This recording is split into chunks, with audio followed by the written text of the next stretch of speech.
an opening statement, after which we will go to the room for questions. One question and one answer. If you are in the room right now, you are already on the list. See you have to push. There it goes automatically. Thank you, Ms. Robson. Throughout our negotiations with the United States on a new trade and security relationship, the objectives of Canada's new government have been constant. First, to protect Canadian workers and their families. Second, to reinforce the competitiveness of Canadian businesses. And thirdly, to build the strongest economy in the G7. Our negotiations with the United States have been taking place as the U.S. has been in the process of fundamentally transforming all of its trading relationships. This new U.S. trade policy has several motivations: to raise tariff revenues, to protect strategic industries, to encourage foreign investment in the United States, and to change trade and non-trade policy in U.S. partners. And to these ends, the United States has announced a series of trade actions.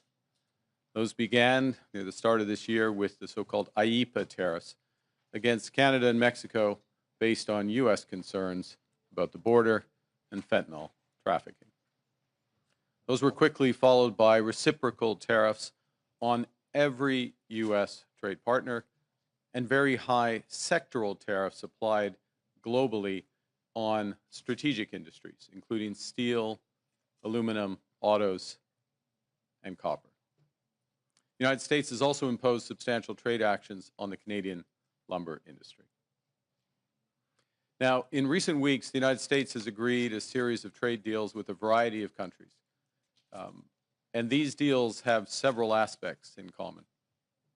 First, baseline tariffs that cover a broad range of goods and services that are substantially higher than those U.S. tariffs that existed before.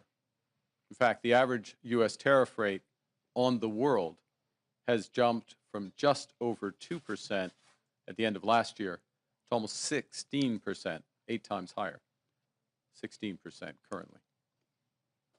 Those trade deals with other countries also have limited or no relief from those sectoral tariffs in those strategic industries such as steel and autos.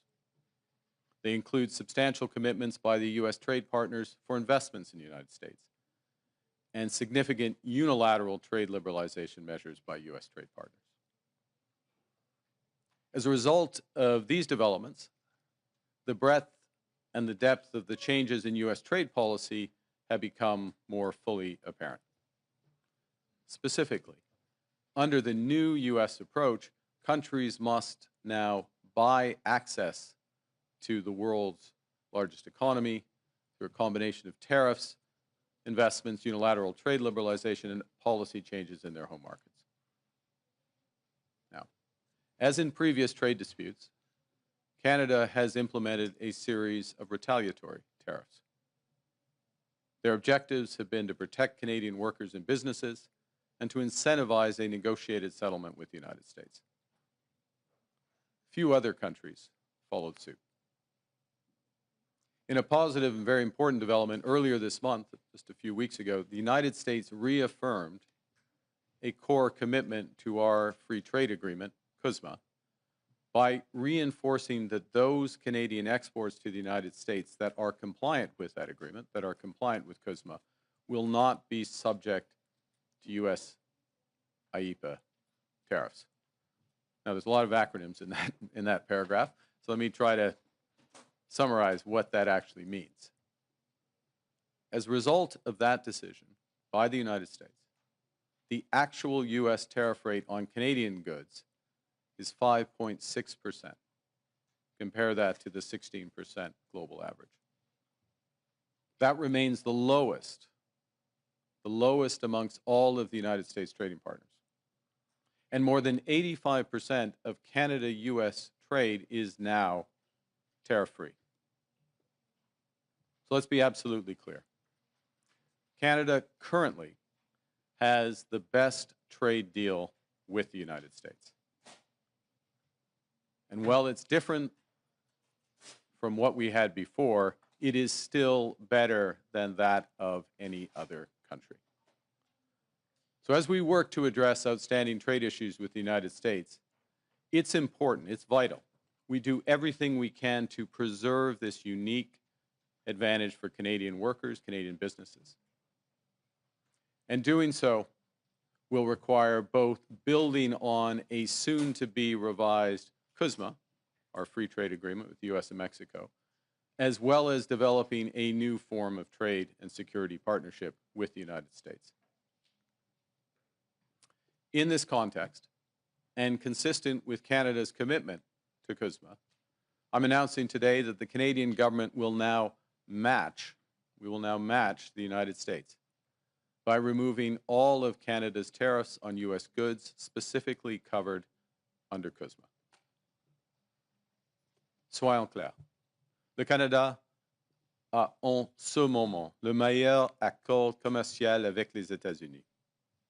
Oui, il est différent des accords du passé, mais il est déjà mieux que ce que les États-Unis ont conclu avec tout autre pays. Nous nous affirmons à régler les enjeux commerciaux en suspens avec les États-Unis et pendant ce temps, il est important de faire tout ce que nous pouvons pour préserver l'unique avantage que nous avons pour les travailleurs canadiens et leurs familles. Nous devrons donc nous appuyer sur l'ACM, qui sera revu sous peu et nouer une nouvelle forme de partenariat de commerce et de sécurité. Dans ce contexte, et conformément à l'engagement du Canada à respecter l'ACM, j'annonce aujourd'hui que le gouvernement du Canada prendra des mesures équilibrantes à celles des États-Unis et éliminera tous les droits de douane canadiens sur les marchandises américaines qui sont visées par l'ACM. Cette décision entraînera en vigueur le 1er septembre 2025. This decision will take effect, September 1st of this year. So in short, the situation we're in now is that Canada and the United States have reestablished free trade for the vast majority of our goods. Canada will retain our tariffs on steel, aluminum, and autos as we work intensively with the United States to resolve the issues there. Indeed, our focus is squarely on these strategic sectors and the future. The Canadian government will begin our preparations for the CUSMA review process that is due next year by launching new consultations starting next month to assess Canadian priorities in the new global trade environment.